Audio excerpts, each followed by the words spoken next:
और लो तो ये एपिसोड है एपिसोड 3 का नोबल एपिसोड फर्स्ट। अगर आपने नोबल एपिसोड 2 को नहीं देखा है तो उसकी मैंने 4 पार्ट बनाए हुए हैं, तो उसे आप देख सकते हो। तो शुरू करते हैं। अब जैसे ही लाल वालों वाले लिंगयान के सामने हमारा जान आता है ना, तो आस पास के लोग हमारी जान पर अटैक करने लगते हैं, लेकिन हमारा जान चलता है तो हाथ हिलाती ये यहाँ पर डाउ वांग या फिर डाउ लिंग लेवल के बंदे आए हुए थे ना, वो फेंककर दूर जानकर पकते हैं धड़ा। अब भाई साहब हमारी जान को बीच मैदान में कंपटीशन में ऐसे बाधा डालते हुए दिखकर यहाँ पर जो ले जुंजे, जान जुंजे, वान क्वान जुंजे और हमारे फैन जुंजे परेशान हो जाते हैं कि भाई आखिर एक कौन सी बला आ गई यहाँ पर बीच मैदान में। लेकिन फिर वो चलते हैं तो सभी को नजरअंदाज कर देते हैं और यहाँ पर उन चारों के बीच में बातचीत होने लगती है कि लड़के तुम बीच मैदान में क्यों बाधा डाल रहे हो। जान चलता है तो इनसे कह देता है कि देखो ऐसी बात नहीं है, वो क्या है ना, वांग चैन है ना, वो नियमों के विरुद्ध जा रहा है। मेरे दोस्त ने पहले ही हार मान लिया, फिर भी मेरे दोस्त का वो गला काटना चाहता है, इसलिए मैं यहाँ पर आ गया। अब भाई साहब जैसे ही यहाँ पर हमारा जान एक कहता है ना, तो लाइट रिंग पवेलियन का ले जुंजे था ना, वो यहाँ पर कहने लगता है कि वो तो सही है, लेकिन तुमने नियमों का उल्लंघन किया है, तुमने यहाँ बीच मैदान में आकर कॉम्पिटिशन में बाधा डाली है, इसलिए तुम्हें तो सजा मिलेगी। इतने में यहाँ पर जुंजे चलते हैं तो बोल पड़ते हैं कि नहीं नहीं नहीं, इस बच्चे ने तो बिल्कुल भी नियमों को नहीं तोड़ा है। अगर वांग चैन उस बच्चे को आसानी से जाने देता, उसने हार मान ली थी, तो ऐसा कुछ होता ही नहीं। अब भाई साहब जैसे पेंजुंजे कहते हैं ना, तो आखिरी में फैसला निकल आता है और वन कौन चुनजे चलता है। तो यहाँ पर कहने लगता है कि लड़के तुम यहाँ से इतनी आसानी से नहीं जा सकते, ऐसा करते हैं कि तुम वांग चैन के साथ फाइट कर लो, अगर तुम जीत जाते हो ना तो तुम यहाँ से अपने दोस्तों को लेकर आसानी से जा सकते हो। अब भाई साहब जैसे वन कौन जुंजे कहता है ना, तो हमारे जान को बताया जाता है। लिंगयान चलता है तो हमारे जान से कहने लगता है कि जान जी वन कौन जुंजे एकदम पागल हो चुका है, इसलिए चलो यहाँ से निकलते हैं। हमारा जान चलता है तो लिंगयान की ओर देखता है और फिर देखने के बाद वांग चैन की ओर देखने लगता है। वांग चैन ने भी लिंगयान की बात सुन ली थी, इसलिए वांग चैन चलता है तो हमारी जान से कहने लगता है कि लड़के अगर तू यहाँ से इतनी आसानी से जाना चाहता है ना, तो ये तेरे लिए इतना आसान नहीं होगा, लेकिन ठीक है, अगर तू मेरे टीचर के सामने 3 बार अपने घुटनों के भर बैठकर माफी मांग लेता है ना, तो तू यहाँ से जा सकता है। अब भाई साहब जैसे ही वांग चैन एक कहता है ना, तो हमारे जान चलता है तो लिंगयान से कह देता है कि चिल आराम करो, मैं इस मामले को अभी हाल सुलझाता हूँ। लिंगयान भी समझ जाता है कि जान यहाँ पर क्या सोच रहा है। जान चलता है तो हमें से ला देता है कि ठीक है, मैं इस बेकार से वांग चैन से फाइट करने के लिए तैयार हूँ। अब भाई साहब जैसे हमारे जान एक कहता है ना, तो पूरा मैदान आवाज के मारे गूंज जाता है, क्योंकि भले ही वांग चैन को सभी लोग जानते हैं कि वांग चैन की पावर बहुत ही ज्यादा है, लेकिन यहाँ पर जितने भी दर्शक है ना, वो चाहते थे कि लड़का वांग चैन से लड़े और इसे धोती पछाड़ दे दे। अब इतने में हमें वांग चैन को बताया जाता है, जो कि जान को हमें से हिलाते हुए समझ जाता है कि लड़का अपने आप में शायद ज्यादा घमंड रखता है, जो मुझसे मतलब कि वांग चैन से लड़ने के लिए तैयार हो गया। हालांकि हमारे जान को हमें से हिलाते हुए देखकर फैन जुंजे और जान जुंजे भी हैरान हो जाते हैं कि भाई चल क्या रहा है, ये लड़का वांग चैन से क्या जीत सकता है। हालांकि वो जानते हैं ये लड़का जाना नहीं तो डाउ होंग के 9 स्टार की पीक लेवल पर तो है, लेकिन फिर भी वांग चैन के हाथों में बहुत ही पावरफुल टेक्निक है। क्या ये लड़का वांग चैन से जीत सकता है। अब इतने में हमें हुआन क्वान जुंजे को बताया जाता है। हुआन क्वान जुंजे चलते हैं तो वांग चैन से कहने लगते हैं कि वांग चैन मुझे उम्मीद है कि तुम्हें मुकाबला नहीं हारोगे, वरना तुम्हें पता है ना कि क्या होगा। अब भाई साहब जैसे वांग चैन अपने मास्टर की बात सुनता है ना, तो वो समझ जाता है कि उसके मास्टर क्या कहना चाहते हैं। वो कह देता है कि मास्टर निश्चिंत रहिए, इस लड़के को तो इसकी औकात में बता ही दूंगा। अब भाई साहब वांग चैन कहता है, तभी हमारे जान के सामने वांग चैन आकर खड़ा हो जाता है और दोबारा से वही घिसी पिटी बातें करने लगता है कि लड़के अगर तू मेरे मास्टर के सामने झुक जाता है तो मैं तुझे यहाँ पर आराम से जाने दूंगा। लेकिन हमारा जान चलता है तो अपनी तलवार में हरे कलर की फ्लेम भर लेता है, ताकि यहाँ पर हमारी जान की तलवार को कोई पहचान न सके, या फिर कहे जाए तो हमारा जान अपनी तलवार को पूरी डाउकी से कवर कर लेता है, ताकि यहाँ पर हमारे जान की तलवार दिखे ही ना। अब इतने में हमें वांग चैन को बताया जाता है, जो कि हमारे जान को लड़ते हुए बोला जाए तो लड़ने की तैयारी करते हुए दिखकर मुस्कुराने लगता है और अपने दोनों चाकुओं को लेकर तेजी से हमारे जान की ओर आगे बढ़ जाता है। अब भाई साहब जैसे हमारा जान वांग चैन को इतनी तेजी से अपनी ओर आता हुआ देखता है ना, तो जान बिल्कुल भी नहीं डरता। जान चलता है तो अपनी तलवार को घुमाता है और वांग चैन अपने दोनों चाकुओं को लेकर आ रहा था ना, उस पर काउंटर अटैक कर देता है। अब जब वांग चैन ये देखता है कि जान उसके दोनों चाकुओं को रोकने के लिए अपनी तलवार को सामने ला रहा है, तो वांग चैन चलता है तो अपने दोनों चाकुओं को एक काले कलर का स्नेक बनाकर तेजी से हमारे जान की ओर शूट कर देता है। अब जब हमारा जान इन चाकुओं को ऐसे बदलते हुए देखता है ना रास्ते में, तो हमारा जान चलता है तो अपनी तलवार में और भी ज्यादा एनर्जी को भरता है और इस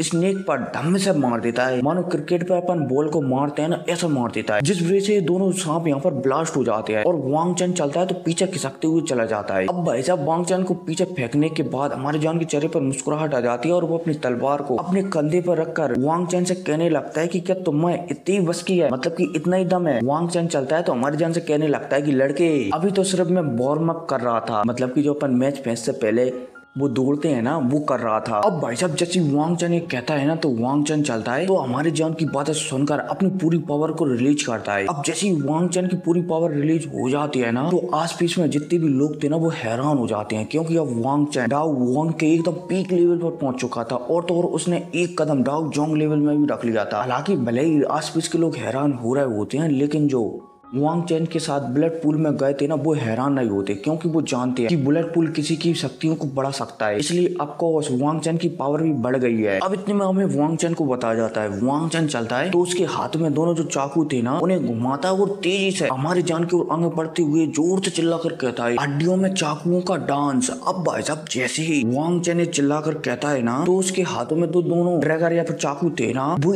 एक धारा में नाचने लगते हैं। अब इतने में हमारे जान को बताया जाता है, जो कि समझ जाता है कि जो वांग चैन है ना उसने शायद कोई पावरफुल टेक्निक का इस्तेमाल किया है। हमारा जान चलता है तो यहाँ पर अपनी तलवार वाली 6 जॉइंट रूलर का इस्तेमाल कर देता है, जिस वजह से हमारी जान की चारों तरफ तलवारें घूमने लगती हैं। अब इतने में हमारा जान चलता है तो 6 जॉइंट बॉडी रूलर फ्लोइंग का उपयोग कर देता है, sorry 6 joint body flowing ruler. अब भाई साहब जैसे हमारा जान इसका इस्तेमाल करता है ना तो हमारे जान के जो तलवार थी ना उस पर एक अजीब सी फ्लेम चमकने लगती है, जो कि हेवनली फ्लेम नहीं होती बल्कि हमारी जान की ड्यूकी की फ्लेम होती है। ये फ्लेम चलती है तो एक बहुत विशाल आग का रूप ले लेती है और जो भी वांग चैन ने ड्रैगर वाला अटैक किया था ना उससे जानकर शूट हो जाती है धड़ाम, जिस वजह से वांग चैन का अटैक यहाँ पर डिस्ट्रॉय हो जाता है। लेकिन अब इतने में हमें आस पास वाले लोगों को बताया जाता है, खासकर मिस फेंग और पावरफुल बंदों को बताया जाता है, जो कि समझ जाते हैं कि जान ऑलरेडी डाउ जोंग लेवल पर पहुंच चुका है, क्योंकि हमारी जान की ड्यूकी ने जो वांग चैन की शक्तियां थी ना उन्हें दबा दी थी। इसलिए यहाँ पर अधिकतर लोग समझ जाते हैं कि जान ऑलरेडी डाउ जोंग लेवल पर पहुंच चुका है। यहाँ तक कि लिंगियान भी हैरान हो जाता है कि ये बंदा जो एक समय में मुझसे भी ज्यादा कमजोर था आज वो उससे भी ज्यादा आगे निकल चुका है, बोला जाए तो डाउ जोंग लेवल पर पहुंच चुका है। वो समझ जाता है कि जान सच में बहुत ही ज्यादा टैलेंटेड है। अब इतने में हम VIP सीटों पर बैठे चारों बुड्ढों को देखते हैं, जो कि हमारे जान के डाउ जोंग लेवल को देखकर हैरान हो जाते हैं। वो समझ जाते हैं कि इस लड़के ने सच में अपनी शक्तियों को बहुत ही ज्यादा खास छुपाया था। खासकर हमें